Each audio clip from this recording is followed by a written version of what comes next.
이번에는 충분 조건, 필요 조건, 필요 충분 조건이라고 하는 걸 배울 거예요. 우리가 앞에서부터 계속 명제, 조건 이런 걸 계속 배우고 있죠. 이번에는 이 조건을 좀 더 세분화시켜서 이건 어떤 조건이냐, 이건 어떤 조건이냐, 뭐 이런 것들을 한번 살펴볼 건데, 자, 충분 조건과 필요 조건 이게 뭐냐?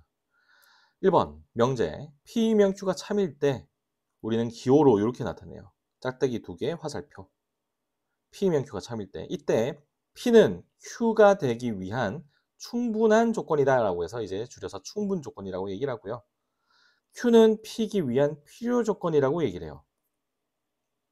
자, 그럼 이게 어떻게 구분을 할 것이냐 이걸. 자, 보세요.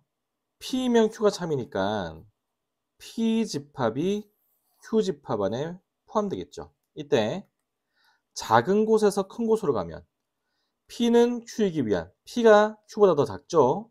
포함되니까 P는 작은 곳에서 큰 곳으로 가면은 충분 조건. 반대로 큰 곳에서 작은 곳으로 오면 Q가 P보다 더 크죠, 지금. Q는 P이기 위한 큰 곳에서 작은 곳으로 오면은 필요 조건이 되는 거예요. 여러분들, 자, 이거 잘 보세요. 이 포함 관계를 가지고 따지는 거예요. 작은 곳에서 큰 곳으로 갈 때는 충분 조건. 큰 곳에서 작은 곳으로 올 때는 필요 조건이라는 거. P가 Q보다 더 작죠. P면 Q가 참이 되기 때문에 P는 Q에 포함돼야 돼요. 이렇게. 됐죠? 여기까지? 자, 그럼 필요 충분 조건은 뭐냐? P 집합하고 Q 집합이 같아질 수도 있죠. P가 포함된다. Q에 포함된다는 거의 안에는, 이 뜻 안에는 P 집합과 Q 집합이 같아지는 것도 포함되어 있거든요. 이렇게 같을 때, P 집합과 Q 집합이 완전히 같을 때는, 그때는 우리가 P는 Q이기 위한 충분 조건도 되고 필요 조건도 되기 때문에 합쳐서 필요 충분 조건이라고 얘기를 해요. 알겠죠? 이때는 뭘 할 때밖에 없다? P 집합과 Q 집합이 같을 때밖에 없어요. 그래서 이렇게 표현한다는 거. 알겠죠? 자, 충분 조건이냐, 필요 조건이냐 이거 구분하는 거 여러분들이 많이 헷갈려 하는데 이것만 아시면 돼요. 작은 곳에서 큰 곳으로 갔다? 충분 조건. 큰 곳에서 작은 곳으로 갔다? 필요 조건. 예전에 선생님 어렸을 때는 어떻게 또 배웠냐면은 작은 집에서 큰 집으로 가면 살기에 충분하다라고 해서 충분 조건이라고 했고요. 큰 집에 살다가 선생님이 쫄딱 망한 거예요. 그럼 쫄딱 망했으면 큰 집에 살 때 가지고 있던 막 큰 가구나 막 냉장고 커다란 거 이런 것들 들고 갈 수 없죠. 작은 집에 갈 때는 어떻게? 나한테 필요한 것만 가지고 갈 수 있죠. 그래서 큰 집에서 작은 집으로 갈 때는 필요 조건이다. 뭐 이런 식으로 외우기도 했었는데. 네, 아무튼 충분 조건은 뭐라고요? 작은 곳에서 큰 곳으로 갈 때. 필요 조건은 큰 곳에서 작은 곳으로 올 때. 그러니까 P 조건과 Q 조건의 진리 집합이 어떠냐, 누가 더 큰 진리 집합, 누가 누구를 포함하고 있냐, 요거를 따지는 부분이다라고 하는 걸 알고 계시면 좋을 것 같아요. 알겠죠?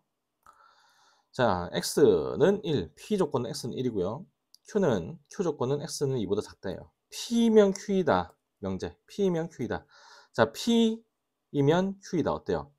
P는 원소가 1 하나밖에 없는데 Q는 2보다 작은 모든 숫자를 원소로 가지고 있죠. 그렇기 때문에 P면 Q이다는 참인 명제가 되죠. P 집합이 Q 집합이 포함되니까. Q이면 P이다는 Q 집합이 P 집합에 포함되어 있지 않기 때문에 거짓이 될 거예요. 그러니까 지금 이런 모양인 거죠. P 집합이 Q 집합에 포함되어 있는 형태예요.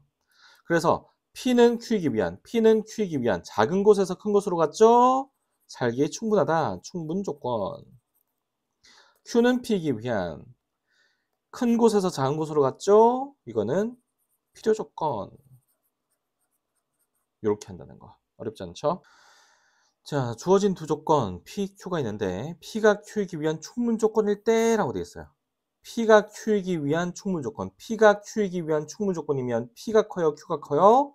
작은 곳에서 큰 곳으로 갈 때 충분 조건이라고 했었죠? 그래서 P 집합이 Q 집합에 포함되어야 된다. 이런 관계여야 된다는 걸 알 수 있고요. 자, 그래서 P는 마이너스 1과 2 사이고요. Q는 마이너스 2와 A 사이네요. 그럼 A는 당연히 2보다 큰 쪽에 있어야 되겠죠? 이렇게.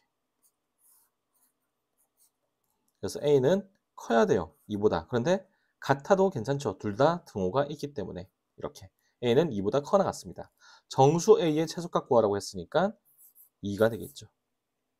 어때요? 이렇게 판단을 하는 거예요. 충분 조건이라고 했으니까 P가 Q에 포함되어야 된다.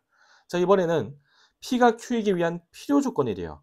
그러면은 큰 곳에서 작은 곳으로 갈 때 필요한 것만 가지고 갈 수 있다라고 해서 필요 조건이라고 했었죠. 그래서 이번에는 Q가 P에 포함된다라고 할 수 있어요. Q가 P에 포함된다. 그럼 이 말은 뭐냐면 Q이면 P에다가 참이란 얘기죠. Q이면 P에다가 참이에요. 이게 참이 돼야 돼요. 이게 참이 돼야 돼요.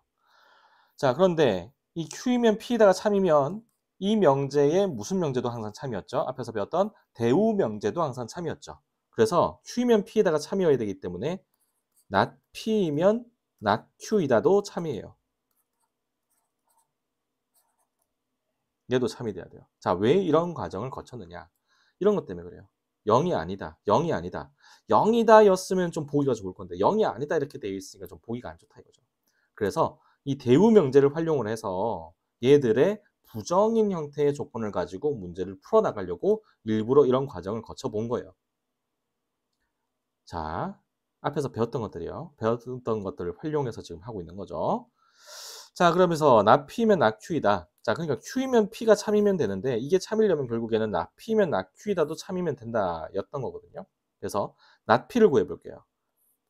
x 빼기 2는 0이 아니다의 부정은 x 빼기 2가 0이다가 되고요. 그 다음 not Q 얘는 x제곱 마이너스 ax 플러스 4가 0이다가 되겠죠. 이거이면 이거이다니까 x가 얼마이면 x가 2이면 이 방정식도 만족한다라는 뜻이겠죠. 그래서 이 2가 이 방정식의 근이라는 뜻이겠죠. 그래서 2를 대입해 주니까 4 마이너스 2a 플러스 4는 0이 돼야 돼요. 그래서 a의 값이 4다라고 하는 거 알 수 있죠.